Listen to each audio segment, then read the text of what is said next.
Bonjour à toutes et à tous, bienvenue à bord du Trigondo. Prenez place et installez-vous confortablement pour ce moment de détente. Nos hôtesses bienveillance et bonne humeur vous accompagnent durant ce voyage hors du temps. Tout d'abord, nous souhaitons aujourd'hui une très bonne fête à tous les François, les Francis, les Francesco, les Francis, les Frances. Je me disais, j'écris 2 fois la même chose, non, les Francis et les Frances. Les Franck, les Francisques et les Franco, les Franz. Nous honorons également aujourd'hui la mémoire de saint François de Sales, qui fut évêque de Genève. Il est le saint patron des sourds-muets. En effet, il s'est occupé pendant 17 ans d'un sourd-muet et voilà, c'est ce qui lui a valu cette reconnaissance. Voici pour nos racines. Allez hop, paré au décollage.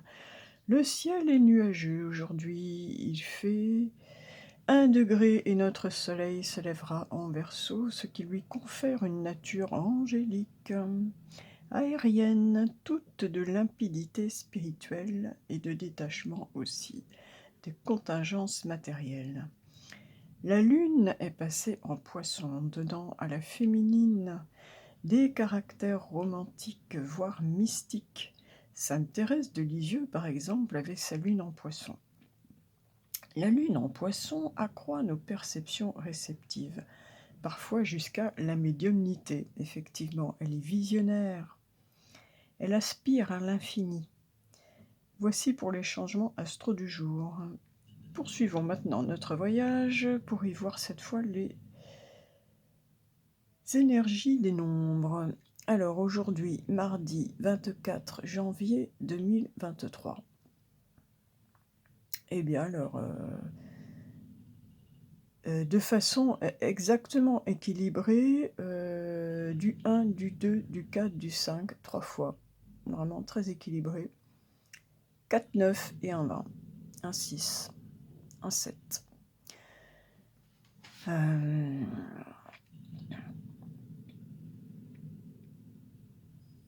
Après une analyse un peu de tout ça, moi ce que j'aurais envie de dire, c'est qu'aujourd'hui, après de longues réflexions, on va faire le choix d'aller de l'avant avec toute son énergie, ses convictions, ses valeurs. On reprend le courant de la vie, de sa vie, et que c'est très bien comme cela. On laisse derrière soi ce qui nous ne correspond définitivement plus. Le 11 de synthèse nous apporte force et courage, une belle vitalité, une belle énergie, celle de notre maîtrise aussi, de notre discipline pour se focaliser vers notre objectif principal. Voilà mon message. C'est une journée où l'on retrouve son équilibre et qui nous permet d'avancer, et même avec ce vin, ce jugement, j'aurais presque envie de dire de renaître. Eh bien, ça fait bien longtemps que nous n'avons pas fait un petit voyage en terre indienne avec le petit Trigone, que ça me démangeait. J'ai un profond respect et une grande admiration pour les peuples autochtones, originaux, amérindiens. Allez, pour le message de l'esprit, je m'adresse à l'oracle de l'esprit originel. Qu'a-t-il à me dire? La cérémonie de fumigation. Ah, il nous parle de purification.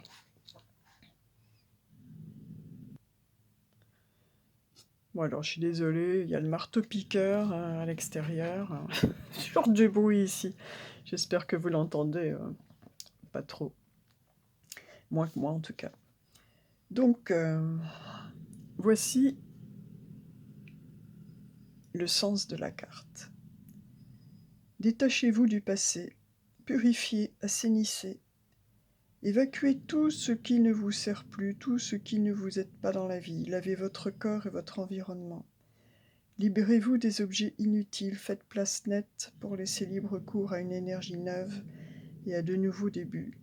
Mangez léger, buvez beaucoup d'eau fraîche, Choisissez des aliments emplis d'une grande force vitale. Ce que l'esprit originel veut vous communiquer. La cérémonie amérindienne de la fumigation consiste à brûler des herbes pour purifier symboliquement l'espace. Le champ énergique de votre environnement est parfois si terne et encombré qu'on perd la clarté de vue, qu'on devient sourd au message de l'âme. En prenant le temps de purifier son corps et son environnement, non seulement on se sent plus léger et plus vif, mais on devient un canal pour la lumière. La clarté qui nous inonde alors pourra guérir et aider de nombreuses personnes. Mais il faut d'abord dégager la voie.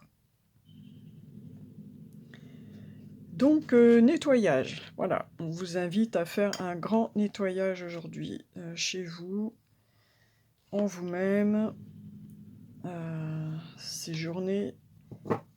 C'était hier, je crois qu'on avait la journée de la méditation, mais aujourd'hui c'est la journée du grand nettoyage. C'est le grand nettoyage de printemps. Allez, allons à la recherche d'un nouveau message. Et pour le message de l'homme, j'ai choisi la médecine chamanique.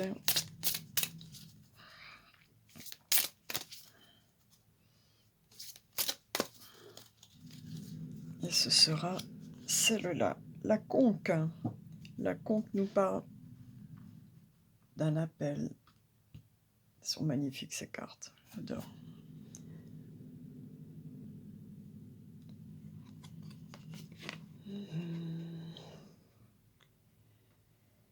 Alors, la conque vient vous sortir de votre torpeur.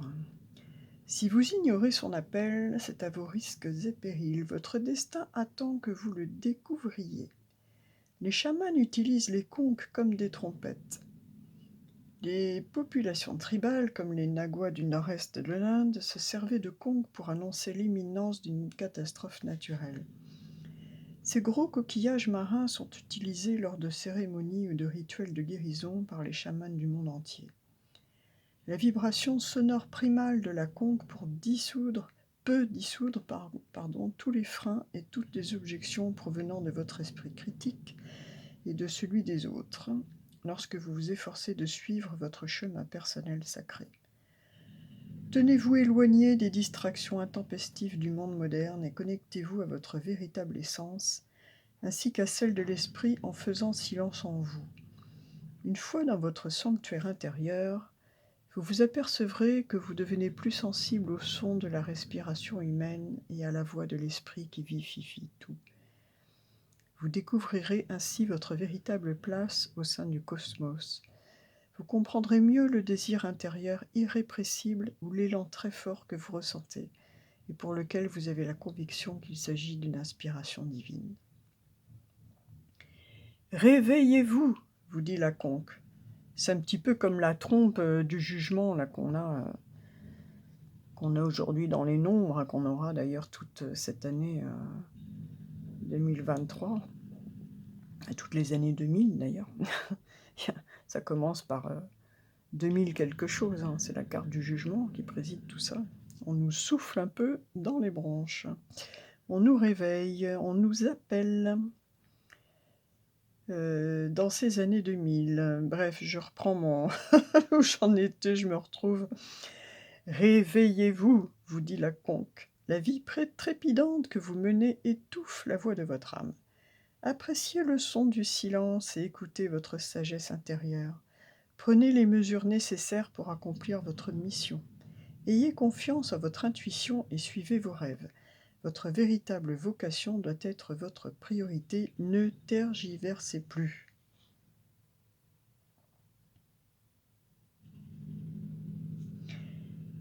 Un petit poème, un petit mantra. Originaire du fond des océans, je fais ressentir ma musique. Sors de ta torpeur, il est temps. Entends mon appel, écoute ma voix. De la dévotion, suis la voie. Bon, alors... pour l'instant, le message, c'est réveille-toi, hein, secoue la poussière, fais le grand nettoyage, et puis réveille-toi, il est temps de te remettre sur ta voie. Et c'est vraiment ce que j'ai ressenti avec les énergies des nombres aujourd'hui. C'est cette sensation de bon allez maintenant c'est bon quoi, ça suffit, c'est fini, hop, on passe à autre chose et puis on va de l'avant. Et des fois il y a des situations qui sont malheureusement inextricables. Rappelez-vous que dans chaque relation, vous n'êtes responsable que de 50% de la relation. Si en face, il n'y a pas de répondant, il n'y a pas de répondant. Si en face, il n'y a pas de volonté, il n'y a pas de volonté.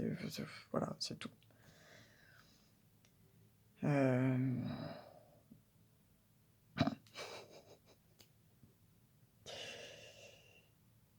Bref.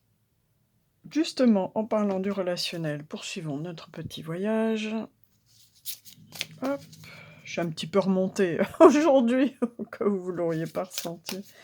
Et oui, je suis comme tout le monde. J'ai aussi mes petites affaires, mes petits passages plus ou moins agréables, on va dire. Allez, sensibilité, bah oui, c'est ça, quand on est quelqu'un de très sensible. C'est moins facile. Mais bon, c'est beaucoup plus riche aussi. C'est comme toute chose, il y a ses inconvénients et ses privilèges. 32, l'impératrice à la papesse. Sensibilité. Mes anges, merci de nourrir ma sensibilité au jour le jour, pour qu'elle soit source de joie pour moi-même et mon entourage.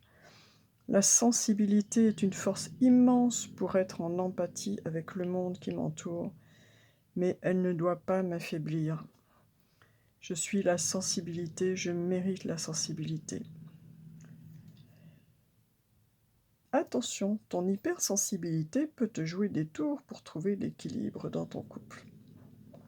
Et quand on est hypersensible, c'est pas toujours facile, et pour soi et pour son entourage, parce que les autres comprennent pas vos réactions, parce que vous voyez, vous ressentez des choses que les autres ne voient pas.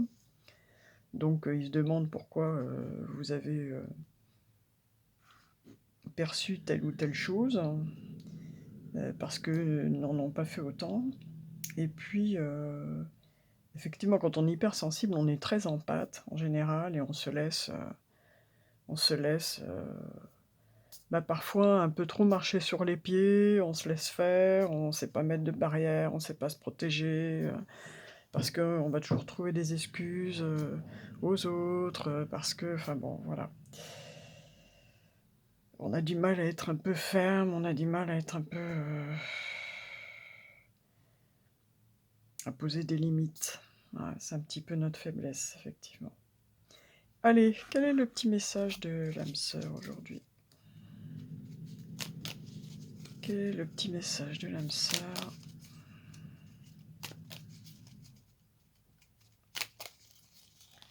Alors, elle nous dit « Je te suis reconnaissant, reconnaissante ». Ah ben ça c'est gentil, parfois ça fait du bien, un peu de reconnaissance, effectivement. Je te suis reconnaissant d'exister, mon amour. Tu donnes en toute liberté, de façon inconditionnelle. La vie est un flot continu de bénédictions grâce à ton immense amour. Bon, ben voilà. On vous remercie d'être aimant et généreux de votre personne. Allez, si vous avez une question particulière,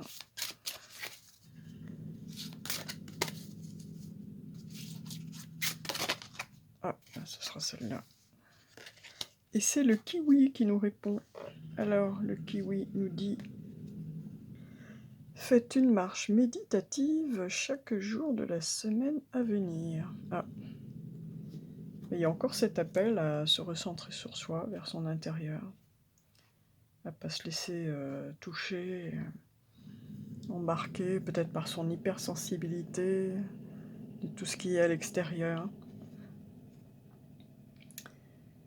Recentre-toi sur toi, réveille-toi, va prendre l'air, fais du ménage dans ta vie, dans ta maison, dans tes affaires, et puis dans ton esprit aussi.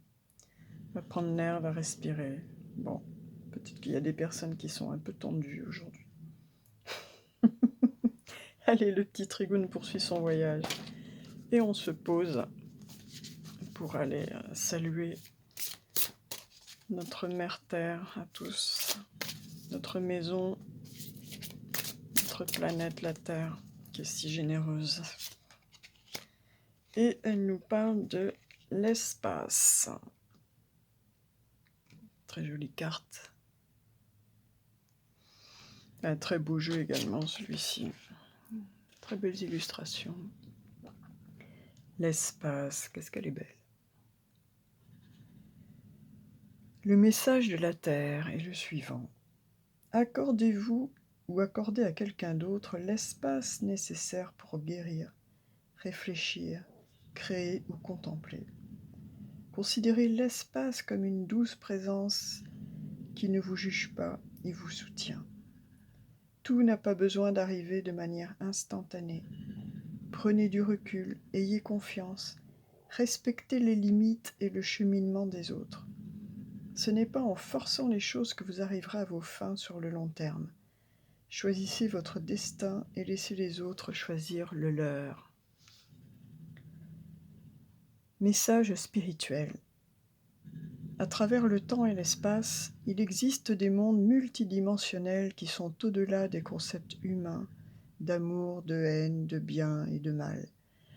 Le bonheur, la créativité et une paix infinie sont cachés dans les replis de nos âmes. Là où tout est possible et bienvenu. Pour atteindre ces endroits cachés, il suffit de retrouver son âme d'enfant, d'être curieux et de laisser un petit espace à la rêverie. Fermez les yeux et soyez présents.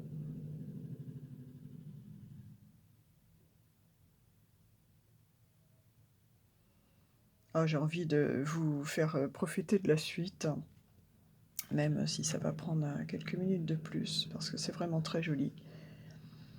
Les têtes d'épingles de lumière qui transpercent la toile de fond de la nuit sont des poches condensées de choses qui parsèment un univers presque entièrement composé de vide. Il existe un nombre incalculable de galaxies et d'étoiles, mais ce qu'il y a en plus grande quantité, c'est de l'espace vide. On dit que les atomes sont principalement constitués de vide, mais on peut facilement remarquer que l'espace présent dans un atome est différent de l'espace qui l'entoure. L'espace existe au sein d'un objet et également en dehors de lui. C'est un contenant et une limite. Sans espace, il n'y aurait pas de séparation.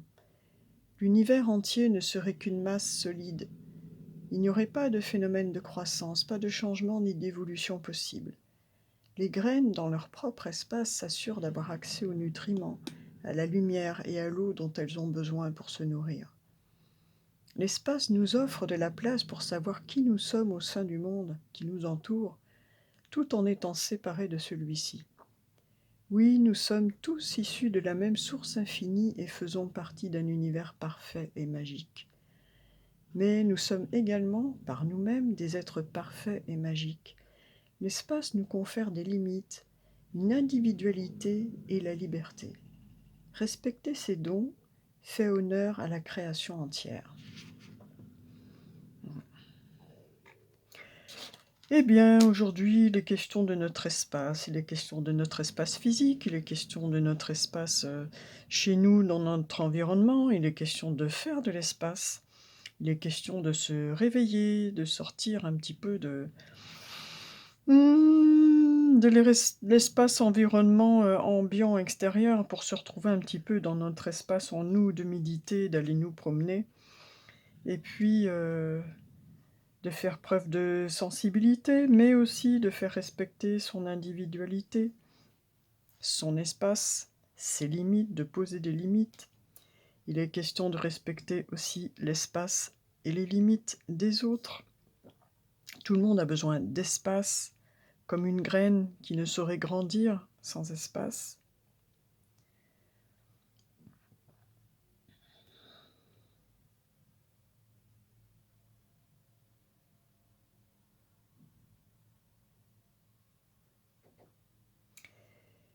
Allez, continuons Et j'ai voulu changer un petit peu aujourd'hui pour le petit message de la loi de l'attraction. J'ai choisi comme messager les accords Toltec pour ce petit voyage en terre indienne. Et on va prendre celui-là.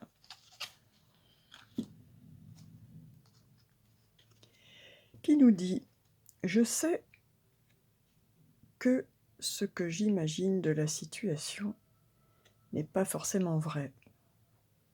J'apprends à me questionner et me dire « Peut-être qu'il a fait ceci pour une raison, mais peut-être qu'il a fait cela pour une autre raison qui m'échappe. J'accepte de ne pas tout savoir. Je peux imaginer des raisons tout en sachant que ce n'est que mon imagination. »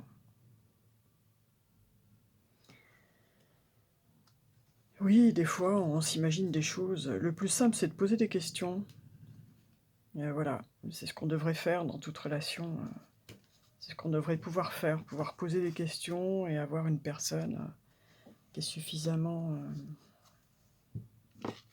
ouverte et honnête aussi, il faut le dire, pour y répondre sincèrement. Bref, on devrait pouvoir être en mesure de communiquer avec tout notre entourage, ce qui éviterait certainement, je pense, beaucoup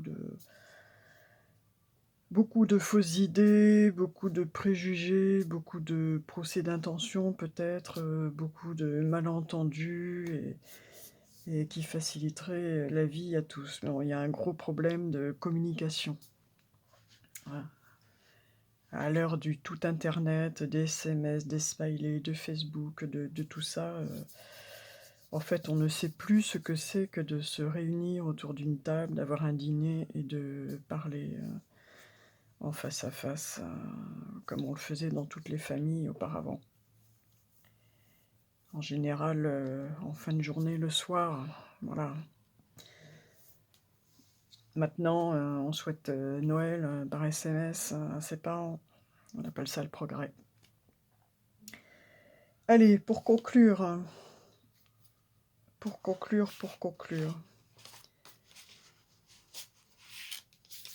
on va terminer avec une magnifique peinture de Robert Tyler et une belle parole de sagesse de Lynn Andrews.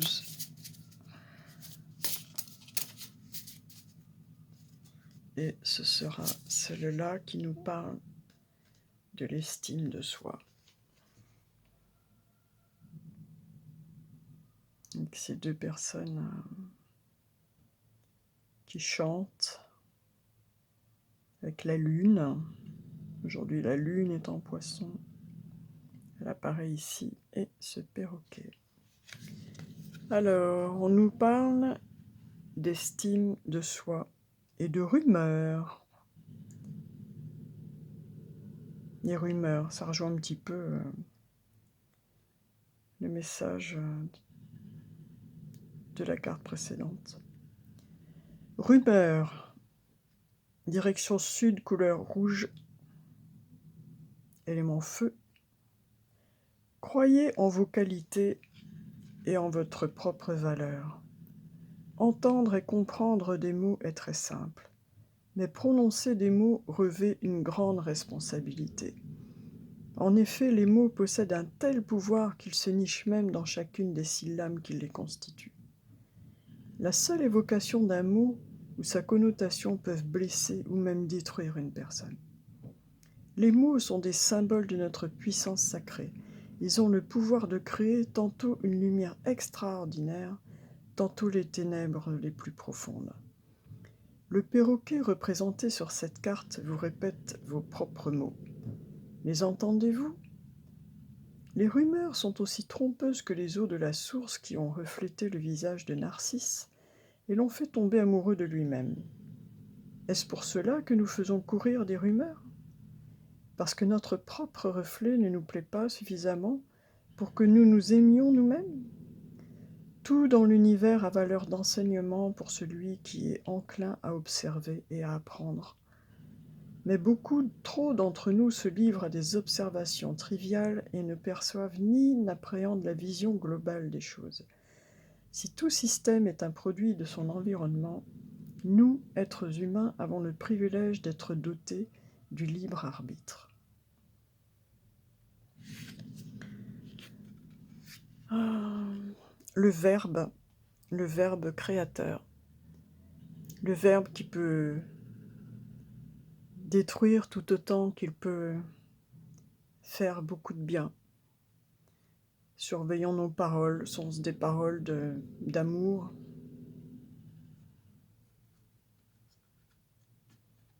de générosité, ou au contraire sont-elles des paroles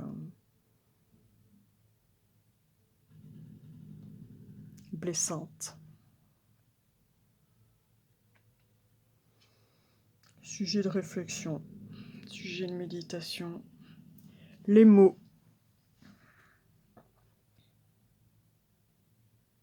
Les mots, essayer de considérer une situation dans son ensemble, plutôt que dans le détail. Eh bien écoutez, voilà pour ce voyage en terre indienne, où on vous parle de votre espace. Voilà. Il est question de nettoyer son espace. Il est question de le purifier. Tout comme peut-être de purifier ses paroles. Il est question de poser des limites, d'estime de soi, de se respecter soi. Il est question aussi de respecter les limites des autres. Voilà ce que j'en retiens, en tout cas.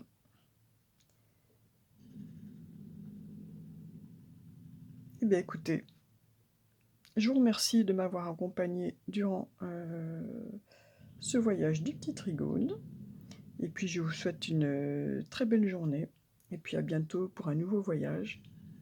Merci d'avance de mettre un petit pouce, un petit commentaire, c'est toujours sympa. Et puis surtout de partager autour de vous.